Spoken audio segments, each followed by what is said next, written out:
आसमान में सूरज ढल रहा था और नारंगी रोशनी अब धीरे धीरे मटमैले अंधेरे में बदल रही थी।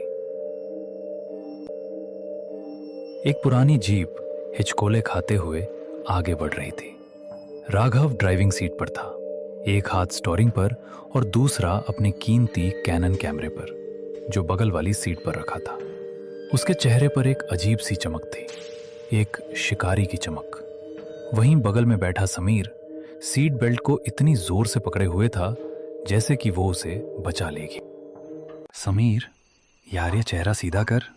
तू ऐसे बैठा है जैसे हम फांसी के फंदे की तरफ जा रहे हैं, जबकि हम सिर्फ एक मास्टरपीस शूट करने जा रहे हैं। मास्टरपीस? भाई, इसे लोग मौत का कुआं कहते हैं। तूने सुना नहीं गांव वालों ने क्या कहा? सूर्यास्त के बाद उस हवेली की ईंटें भी सांस लेने लगती हैं। ईंटें सांस लेती हैं? वाह, यही तो मुझे कैप्चर करना है। सोच, अगर मैंने उस हलचल की एक भी फोटो खींच ली तो इंटरनेशनल फोटोग्राफी अवार्ड मेरी जेब में होगा। और तू बस डरता रहे। डर की बात नहीं है राघव, ये समझदारी है। हम बचपन से दोस्त हैं और तेरी इसी निडरता ने मुझे न जाने कितनी बार मुसीबत में डाला है। याद है वो स्कूल का पुराना स्टोर रूम? 3 दिन तक सस्पेंड हुए थे हम। और ये भी याद कर कि उस स्टोर रूम में हमें वो पुरानी फुटबॉल मिली थी जिससे हमने पूरा साल खेला। देख समीर, तू हमेशा से फट्टू रहा है, पर तू मेरा लकी चार्म भी है। तेरे बिना मेरी एडवेंचर ट्रिप अधूरी रहती है।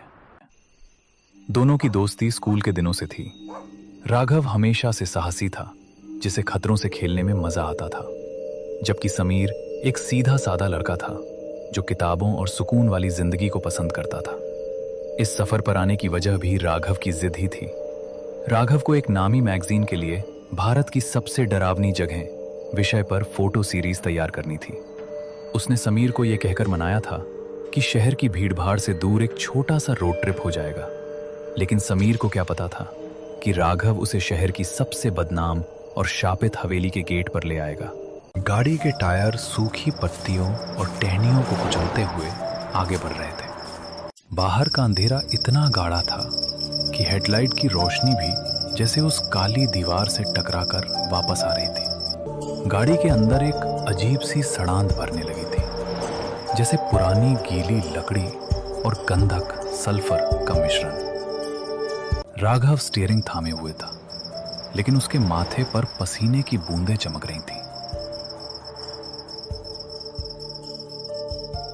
गाड़ी का बोनट खुला हुआ था और उससे निकलता सफेद धुआं हवा में भूतिया आकृतियां बना रहा था।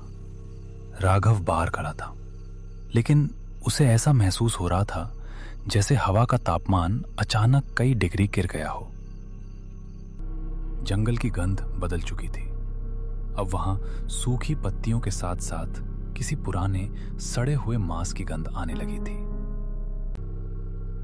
समीर, बाहर आ यार, अकेले बोनट नहीं संभल रहा। टॉर्च पकड़, मुझे वायर चेक करने हैं। भाई, मैं अंदर से टॉर्च दिखा रहा हूं ना। बाहर बहुत अजीब लग रहा है। अबे फट्टू, बाहर आएगा तो ही तो कुछ दिखेगा। जल्दी आ। समीर कांपते हुए पैर बाहर रखता है। जैसे ही उसके जूते जमीन पर पड़े, उसे लगा जैसे जमीन के नीचे से कोई हलचल हुई हो। उसने अपनी टॉर्च चारों तरफ घुमाई। राघव, वो देख, झाड़ियों के पीछे 2 पीली आंखें, वो हमें घूर रही हैं। कहां? कुछ नहीं है वहां, जंगली बिल्ली होगी या कोई सियार। तू बस इंजन पर रोशनी रख। अरे यार, इस नई टॉर्च को क्या हुआ? बैटरी अभी बदली थी, लगता है वोल्टेज का कुछ इशू है।